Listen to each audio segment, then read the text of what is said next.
Hello, everybody. My name is Tuti, and I'm the co founder of Curiosity Kids.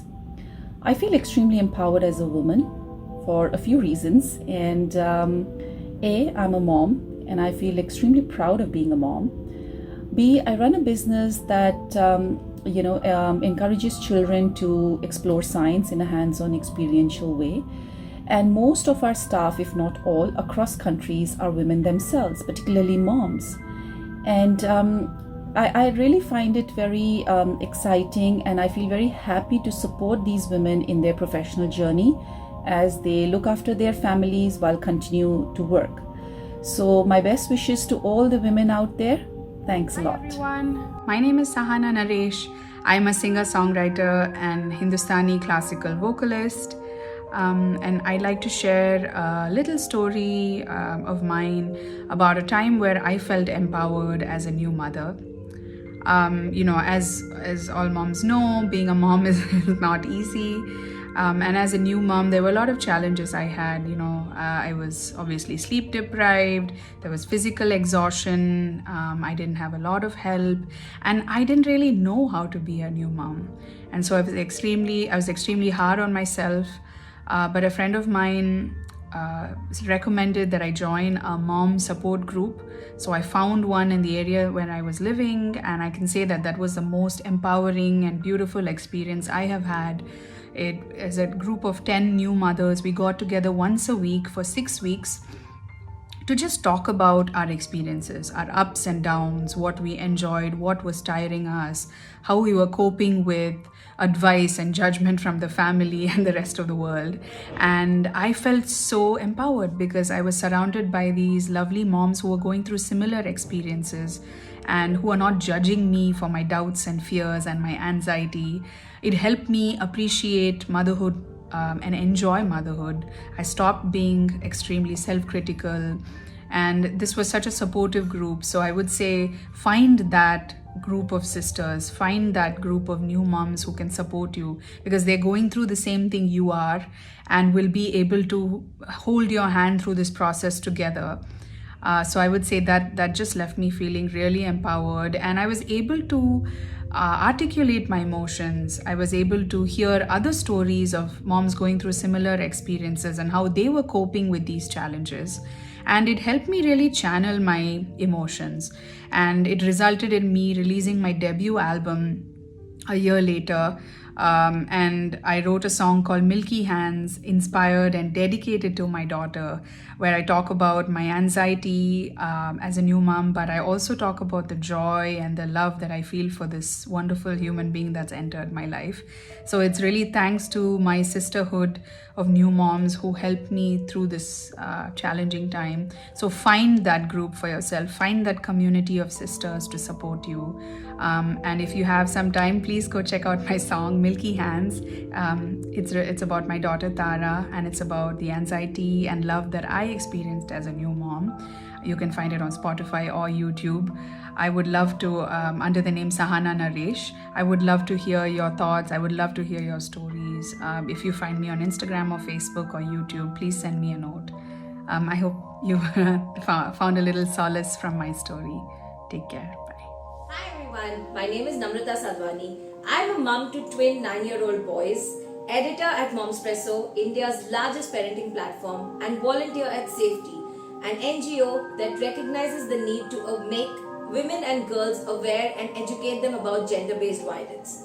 I'm an architect by education and a teacher by passion, but writing is where I truly found my passion in when I had my kids 9 years ago. I took a maternity break from all things architecture at that time and realized that nobody was writing about the reality of parenting and how maniacal and magical it is simultaneously. I found my passion in writing and have continued to make a career in writing. In 2017, I went back to a corporate career where I quickly realized that my being a mother was seen more as a weakness and not a strength. The corporate that I was employed at did not see the patience and the strength that I had built up in 9 years of being a mother, and also did not recognize the power that I had in me and the skills that I had amassed over the years of being a mother. That stint didn't last long because where my motherhood is seen as a weakness, I would not encourage anybody to be in a position like that. Since then, I have worked actively through my blogs, through my writing, and through my talks at various places to educate women about the power they get after being mothers, after becoming mothers, after embracing motherhood, and realizing that a lot more women need to realize that they are truly empowered when they give birth to kids. Motherhood is not stifling. It does not stop you from building on your strengths and building on your character. And I wish a day comes where more employers and more corporates see that as a strength in women and not as a career break. A maternity career break is very hard to describe and very hard to put on a career resume. But I think more and more people and more employers need to understand that the skills we develop as mothers, the resilience, the patience, the strength, the decision-making skills, all empower us to become better employers and give 200% to our work. I wish a day comes where more and more women are truly empowered with the knowledge that motherhood has really given them wings, and more employers recognize this fact. What makes me super empowered as a woman? When I go to a wedding with my hairy legs and my unwaxed underarms. Feel good factor. I know this sounds super gharelu, but the other thing that makes me feel so empowered is when I've had a full day and I've taken care of my 2 kids, fed them, bathed them, taken them to school, picked them up, done my work when I've helped people parent better, and done my workout, done their homework. And I'm just tired, dog tired at the end of the day. I feel good. I feel empowered. I feel like I've got this. And I feel independent and strong. I don't know if most of you can relate to this or not. You know, when you just can put the meal on the table and do everything that you wanted to, it feels good. And what makes me feel so enraged, I'll tell you what. When an Uber driver explains to me that what a speed breaker is, like, oh, madam, bump hua kyunki speed breaker hai. And he thinks I don't know because I'm a woman. Or a waiter completely ignores my opinion when I'm giving an order. These kind of things make me feel angry. And I take the time to point out to them that, hey, I'm alive, I'm a woman, listen to me, I'm here. Hi, this is Devi Shobha from Kidskinta, a content platform for very conscious, discerning parents and educators like you and me. What empowers me? Well, I have always felt empowered with good use of technology. One example would be that I have really felt great when I use Google Maps, because I'm very bad with directions and routes, and I can't remember the roads that I have driven on or traveled on. So when I use Google Maps, it's really very empowering, because then it frees me from having to depend on anybody else to take me anywhere else, or I can just be on my time and do things on my own. So it's very empowering. And in a similar way, I feel very empowered to use a technology platform like Kidskinta to reach other parents and communities like yourself. Thank you very much. Hi, my name is Usri Sen and I'm a baker by passion, and I own this company called Crumbs and Flakes. It's a bakery. So my thoughts on women empowerment. Well, I think it's a very important cause that women across the world are fighting, be it first world countries or be it third world countries. Everybody is fighting for this, for gender equality. I mean, we see gender inequality at corporate places and families, etc., etc. But I'd like to talk about a little bit about the mindset that we grew up with. How did this happen? Because mostly we've seen our fathers taking care of the outside world, and our mothers taking care of the inside, the home chores. And even at home, let's say there's a bulb that needs to be fixed, or a tap is leaking that needs to be fixed.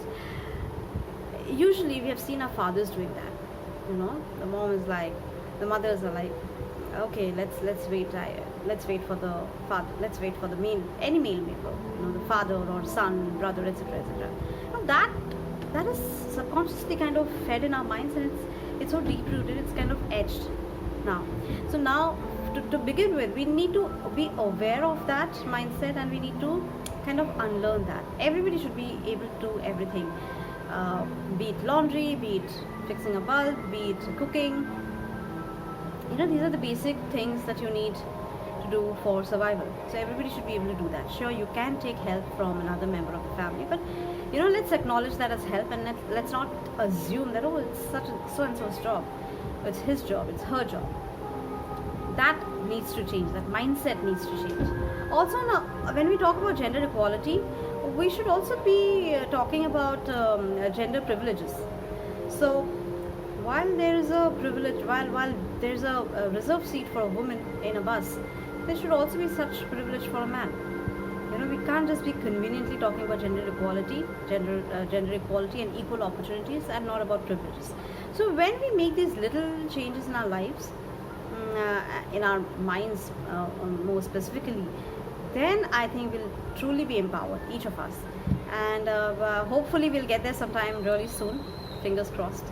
And thank you so much for giving me this opportunity to share my thoughts on this very, very important, very poignant topic. Thank you.